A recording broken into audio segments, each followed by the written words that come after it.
Story शुरू करने से पहले डिस्क्लेमर।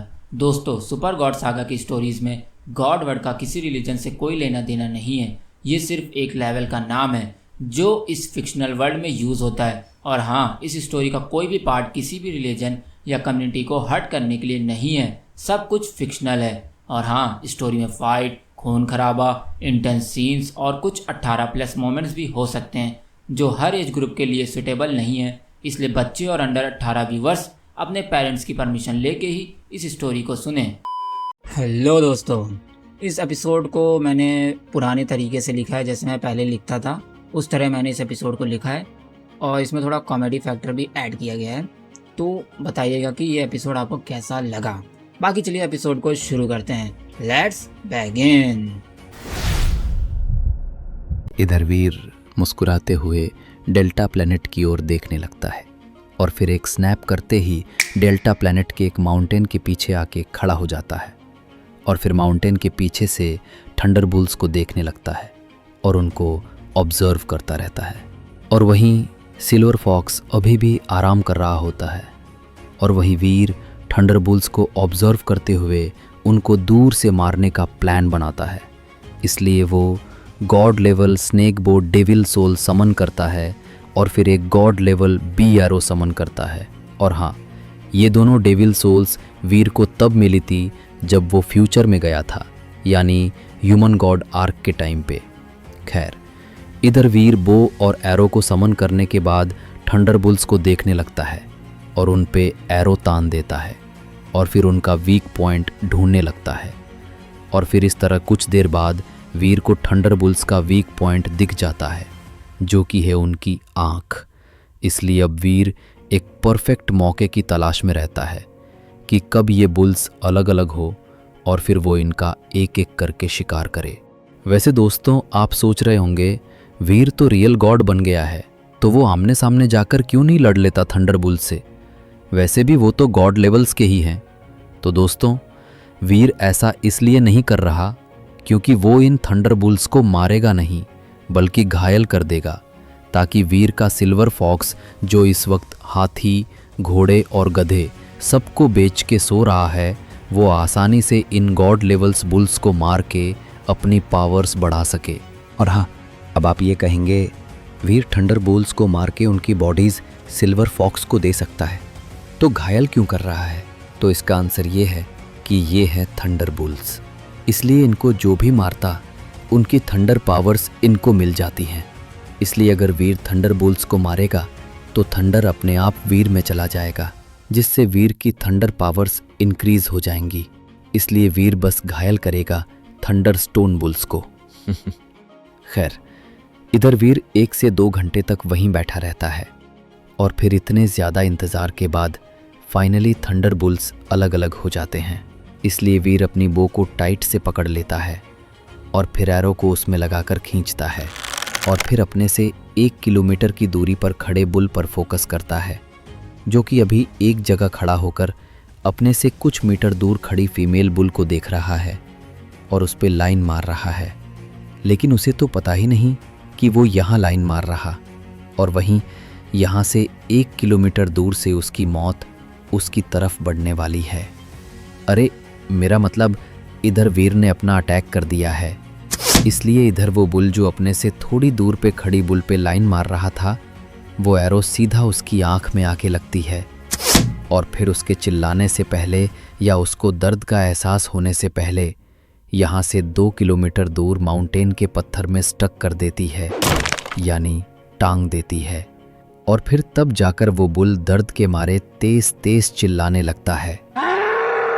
लेकिन अपनी बुल्स गैंग और अपनी महबूबा से दूर होने के कारण वो वहीं चिल्लाता रह जाता है, लेकिन उसकी आवाज़ कोई नहीं सुनता है, क्योंकि अगले ही पल एक और एरो उसकी ज़बान पे आके लगता है और फिर उसकी ज़बान भी स्टक हो जाती है वही माउंटेन। इसलिए अब वो सिर्फ दर्द में खर्राते हुए माउंटेन पे स्टक है और वही वीर मुस्कुराते हुए खुद से कहता है, आज तो मज़ा ही आ गया, इतने सालों बाद इस तरह असैसिन की तरह शिकार करते हुए, वीर कहता है। और फिर वो तीसरा एरो अपने बो में लगाता है और हाँ, वीर के पास इनफाइनाइट एरो हैं मेरा मतलब उसको ऐसी डेविल सोल मिली है जो इनफाइनाइट एरो सम्मन कर सकती है, और वो इसे एक गॉड लेवल बी क्वीन को मार के मिली थी। खैर, इधर वीर एरो सम्मन करने के बाद देखता है कि वो फीमेल बुल जो उस थरकी बुल से थोड़ी दूर पे खड़ी थी, वो अपने महबूब को अचानक गायब होता देख उसको इधर उधर ढूंढने लगती है। इसलिए वीर ये देखकर मुस्कुराता है और कहता है अच्छा, तो तुम अपने महबूब को ढूंढ रही हो, रुको मैं अभी तुम्हें उसके पास पहुंचा देता हूं। ये कहते हुए वीर फीमेल बुल की आंख पे अटैक कर देता है, जिसके बाद पलक झपकते ही वो एरो फीमेल बुल की आंख में लगती है और सीधा उसको उड़ाते हुए उसके महबूब के बगल में स्टक कर देती है। और इससे पहले वो फीमेल बुल कुछ भी समझ पाती, एक एरो उसके ज़बान को मेल बुल की तरह स्टक कर देता है और फिर इस तरह दोनों महबूब एक दूसरे से मिल जाते हैं और एक दूसरे को दर्द में होने के बाद भी देख रहे होते हैं। और वही वीर ये नज़ारा देखकर लोट लोट के हंसने लगता है और फिर हंसते हंसते ही कहता है यार, इंसानों से ज़्यादा तो ये प्यार करने में आगे निकल चुके हैं। वीर हंसते हुए कहता है, लेकिन फिर तुरंत बाकी के बचे बुल्स पे फोकस करता है। और वही इधर बाकी के बचे बुल्स को कुछ पता नहीं चला था, इसलिए वो अपने अपने डेली रूटीन में बिजी थे। इसलिए इस चीज़ का फ़ायदा उठाकर वीर एक और बुल पे फोकस करता है जो वीर से 2 किलोमीटर दूर है, और फिर उसको भी मार के माउंटेन पे स्टक कर देता है 2 एरो मार के। हालांकि तभी वीर देखता है कि एक बुल माउंटेन की तरफ जा रहा है, इसलिए वीर अपनी लोकेशन चेंज करके दूसरी साइड से उस थंडर बुल की आंख पे हमला करता है, जिससे वो बुल जो धीरे धीरे माउंटेन की तरफ बढ़ रहा था, वो उड़ते हुए माउंटेन पास पहुंच के स्टक हो जाता है। और इससे पहले वो चिल्लाता, एक एरो उसके मुंह को यानी ज़बान को भी स्टक कर देता है। और फिर इस तरह 4 बुल माउंटेन पे स्टक हो गए हैं। और वही वीर ये नज़ारा देखकर मुस्कुराता है और फिर 5वें बुल पे फोकस करता है। हालांकि तभी उसे ऐसा लगता है जैसे कि उसके पैर को कोई चीज़ छू रही है, इसलिए वीर अपने पैर की तरफ देखता है। और फिर उधर देखते ही वीर हैरान हो जाता है, क्योंकि इधर एक 3 फुट का थंडरस्टोन बेबी बुल उसके पास आ गया है और वो वीर के पैर पे बार बार अपना सर खींच के मार रहा है। लेकिन उसे क्या पता, वो एक रियल गॉड लेवल के ह्यूमन की टांगे हैं, जिस पे उसके सींग का असर तक नहीं होगा और ना ही उसके धक्के का। खैर, इधर वीर ये सब देखकर थोड़ा शॉक होने के बाद उस बेबी बुल को नीचे बैठ के देखने लगता है और फिर उसका सर सहलाते हुए बोलता है अरे तुम इतनी छोटी सी उम्र में ही एक हाफ डिफाइड लेवल के हो गए हो। वीर उस बुल का सर सहलाते हुए बोलता है और फिर उस बुल का ध्यान भटकाने के लिए अपनी स्टोरेज रिंग से मीट का एक बड़ा टुकड़ा निकाल के उस बुल को दे देता है। और वही वो बुल मीट पाकर उछल कूद करने लगता है और फिर मीट के अगल बगल चक्कर लगाने के बाद मीट को खाने लगता है और वीर की तरफ ध्यान भी नहीं देता है। और वही वीर बेबी बुल को बिजी देखकर अपने काम पे वापस लग जाता है और फिर वो एक एक करके बाकी के बचे बुल्स को माउंटेन पे स्टक कर देता है। और इस तरह 10 थंडरस्टोन बुल घायल होकर माउंटेन पे स्टक हैं और दर्द में चिल्ला रहे हैं। और वही वो बेबी बुल, वो तो इतना लालची था कि वो मीट ख़त्म करने के बाद फिर से वीर को देखने लगता है और उसके अगल बगल उछल कूद करने लगता है। और वही वीर ये सब देखकर उस बुल को देखकर मुस्कुराता है और फिर एक और मीट का टुकड़ा निकाल के उस बेबी बुल को दे देता है। और वही वो बेबी बुल किसी छोटे से बच्चे की तरह उछल कूद करने के बाद मीट को मज़े से खाने लगता है। और वही वीर मीट देने के बाद माउंटेन की ओर बढ़ने लगता है और उधर बढ़ते हुए सिल्वर फॉक्स को उठाता है और उससे कहता है, उठो सिल्वर फॉक्स, कितना सोओगे? देखो, मैंने तुम्हारे लिए इन बुल्स का शिकार कर लिया है। चलो अब उठो, बाकी बुल्स के आने से पहले इन्हें मार के यहाँ से चलते हैं। वीर कहता है और वही सिल्वर फॉक्स इतना सुनते ही उठ जाता है और फिर अपने सामने का नज़ारा देखकर शॉक हो जाता है, क्योंकि इधर नज़ारा ही कुछ ऐसा था। अरे मेरा मतलब इधर एक माउंटेन में पहले वो थर्की मेल बुल और फीमेल बुल स्टक हैं अगल बगल, और उन्हीं से थोड़ी थोड़ी दूरी पे 8 और बुल स्टक हैं, और वो चाहे कितनी भी कोशिश कर ले वो निकल नहीं पा रहे, क्योंकि जहर उनके दिमाग में जा चुका है और धीरे धीरे बॉडी में भी फैल रहा है, इसलिए अब वो बस एक आम से बुल हो गए हैं। खैर, इधर सिल्वर फॉक्स ये नज़ारा देखने के बाद वीर के गाल को 2 बार लिक करके उसके कंधे से कूद जाता है और फिर उन बुल्स को देखने लगता है। और हाँ, इस वक्त उसकी आंखें खुशी से चमक रही हैं इतने सारे थंडर बुल्स को देखकर।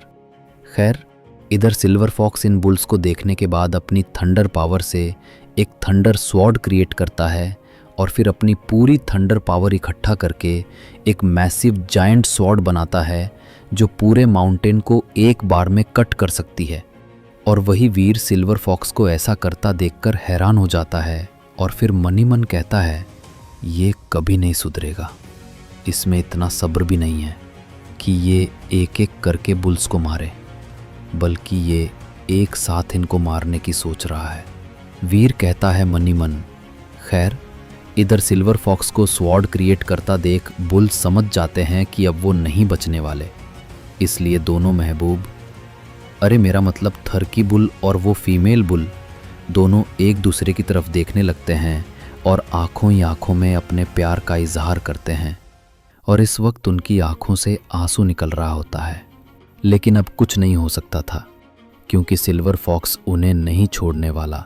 इसलिए इधर 1 मिनट के बाद जब सिल्वर फॉक्स एक जायंट थंडर स्वॉर्ड बना लेता है तो वो थंडर बुल्स के सर धड़ से अलग करने के लिए उतनी ही ऊंचाई से स्वॉर्ड से अटैक कर देता है।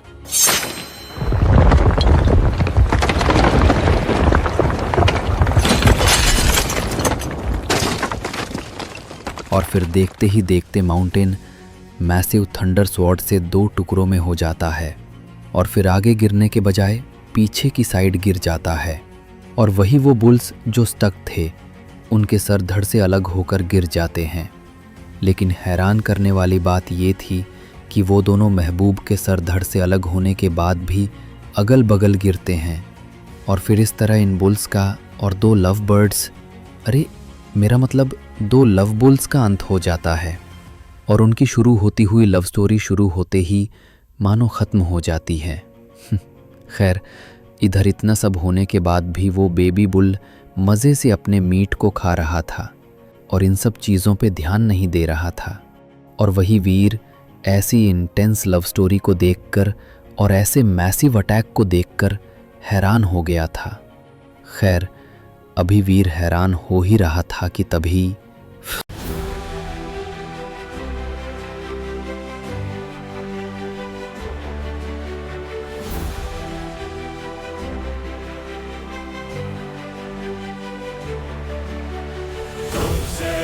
रोशन है ये आसमां, हीरोज़ हमारे तुम हो जानू, तुम हो रोशनी, अंधेरे को तुमने दी जिंदगी, तुमसे ही रोशन है ये आसमां, हीरोज़ हमारे तुम हो जानू, तुम हो रोशनी, अंधेरे को तुमने दी जिंदगी। आओ आओ, never be our cosmic shine, seraph on your wings, एक angel का वादा, universe ने मुझे तुम्हारा इरादा, oh protect us, oh protect us, तुमसे ही धड़कन, तुमसे अरमान, protect us, oh protect us, फिर मिलेंगे, होगा नया जहां।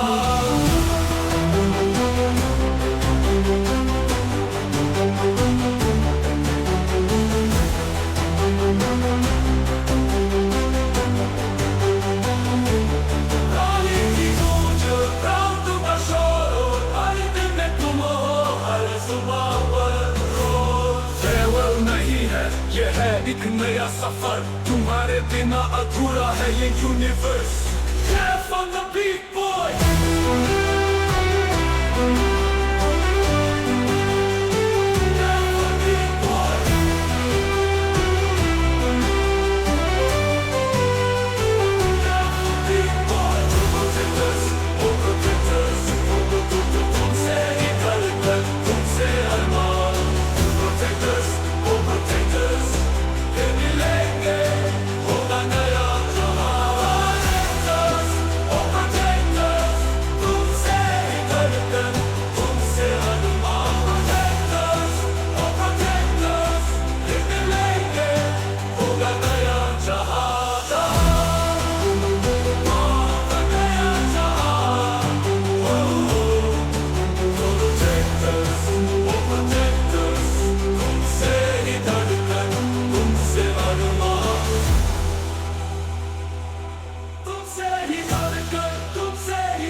अधूरा है ये यूनिवर्स।